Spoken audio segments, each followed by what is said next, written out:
Hi, for my project, I actually wanted to do something different and walk through my slide deck here. Now, I've done this actually a few times now. First time for technical issues, and now just getting some advice, recommendations amongst my colleagues within Group 5, I decided to change.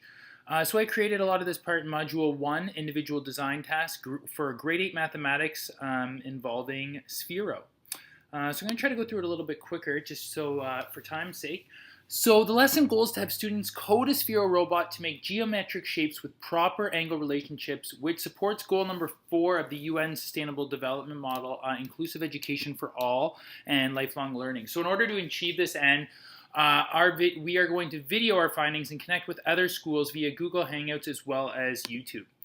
So the lesson, in terms of an overview, here is what we need for lesson preparation. Again, it is grade 8 mathematics in terms of our pedagogical practice within geometry and spatial sense. What is required? 8 Sphero robots, washable paint, large white paper, water, and 8 iPads. Now, I'm fortunate enough to have all these things in my classroom, so it works perfectly. Here's the overview continued. We're talking about grade 8 again. Now, I did make this cross-curricular in nature, with math being the primary focus and both art and language arts being secondary amongst the courses. Now, in terms of curriculum expectations, we've laid them out all here, with math being the primary focus, art being secondary, as well as language arts beneath it. Now, in terms of our UN development goal, we're achieving goal number 4, which is to ensure inclusive and quality education for all and promote lifelong learning. Now, one thing I found interesting here was that by 2030, the goal is to have all girls and boys have access to quality early childhood development so that they are ready for primary education. Now, one thing we know about education is that they're not exposed to these early technologies, that they could be lagging behind in some capacity. So by being able to transform our learning and take it outside the classroom and connect with other maybe less privileged societies as well as schools, we are changing the onset in the direction of their education and exposing them to things that they may have otherwise not been exposed to. So in terms of tools, we have Sphero robots, iPads, the Tickle app or via Scratch tools, large paint, and a large paper. Culminating product. So the product that they'll be making is a work of art that illustrates concepts from within geometry and spatial sense. Students will have created a shape which they program, and then the Sphero will draw the shape onto paper via the paint. Finally, the project will be shared online to help extend learning to other cultures and communities.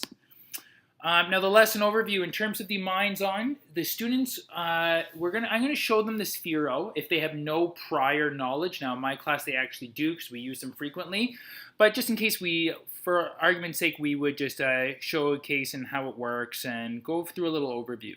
Tell them we'll be programming this robot to make a piece of art today using paint. Now when you do that, that is your big minds-on and your hook, and what young boy and girl wouldn't be intrigued to do such a thing. Now model. Now Scratch program or Tickle application, and show to make a square using student-friendly block-based programming. Now I've done this in my class quite a few times. They've been exposed to Scratch, so they know how it works. I even have paper cutouts which I've laminated just so we can actually have the students model along with me as I'm doing a particular function and have them carry it out before we incorporate the technology.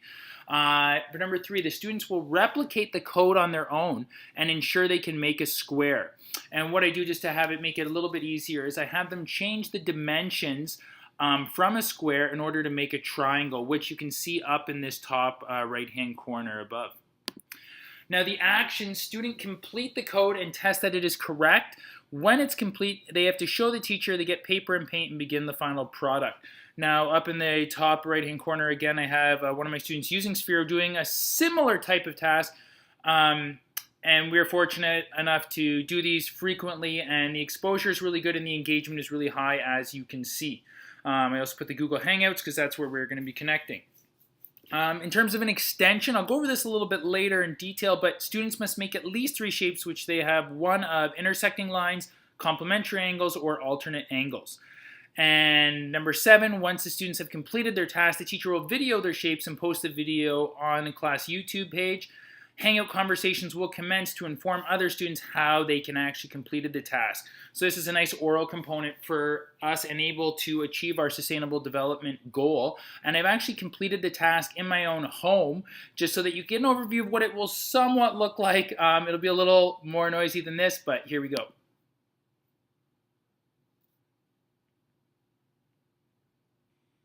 Okay, so for our activity today, what the students would do is they would have one robotic ball, which is named Sphero, which is right here. So we'll leave him there. They would also have their iPads as described in my lesson plan, which is right here, along with the code sequence that they need in order to make a triangle. So what I'm going to do is I'm going to try to add some green paint, which I know seems a little crazy, to Sphero. The good thing is that you can actually wipe this off after, and it is just washable paint. It's nothing too crazy. So you do have to actually kind of play with this, and that's one of the good challenges of the lesson, is you can actually let the students try and see how it goes. And if they make an error, they can see how can they perfect this and change the angle or velocity, anything they need to do in order to make it a more successful experience. So what I'm going to do is I'm going to try to see if I'm lined up correctly here. Looks like I am. So what I'm going to do is I'm going to try to run the program, and we'll see how messy this gets.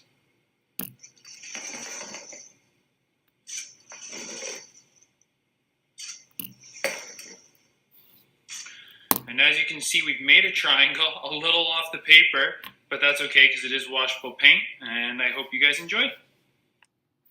One thing I did love about that video is that sometimes things don't go according to plan, and I love when people can actually see that in the context of something that could actually happen in the classroom. In terms of extensions, I mentioned I would get back to this. So our extensions, we have two. One for gifted students, where they'll be able to complete the task. If they do complete it too early, they can complete additional shapes where they can find, again, complementary angles and intersecting angles. They can also create the same shapes that they created via the Sphero online using gizmos and see if they can replicate the tangible solutions they found. And I actually embedded the link here, so when you click on it, it'll take you right to the gizmos page, which is kind of a nice thing, making it easier for the students to do so. Now, sorry. Let's keep moving.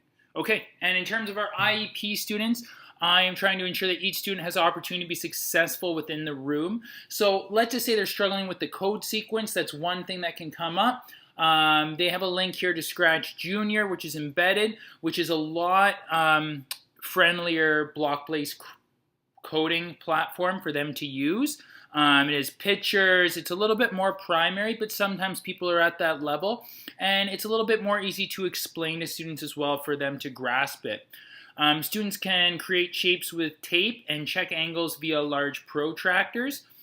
This is nice as well in case they're struggling with using the Sphero, there's any connectivity issues, or they're just a little confused. They can actually still go through the process of making the shape with a tangible object and still measuring it in a more traditional fashion.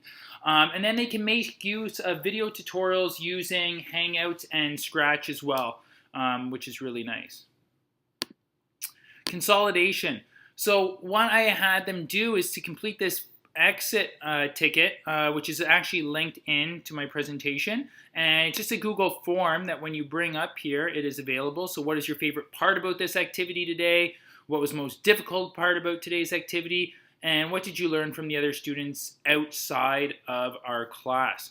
So this just ties together everything that we did, and I get to get a little bit more feedback for how I could make this process a little better, how they connected with other students, and that's what I'm really interested to find. And that's why I made every question mandatory so that they had to answer this, and the activity is not done until I have this exit ticket submitted to me. Beyond that, I put in conclusion, students will have gained increased comprehension when we're talking in terms of angle relationship problems due to this activity. It increases computational thinking as well as higher order thinking skills. It is cross-curricular task, which is hands-on while utilizing several educational technologies in order to achieve a desired learning goal. Finally, we're extending our learning via Google Hangouts and YouTube. and then I attach my resources below. I hope you enjoyed the presentation. I hope that made a lot of sense for you. It was a lot of fun making it, and I hope to use this in my classroom in the future. Thanks very much, and enjoy.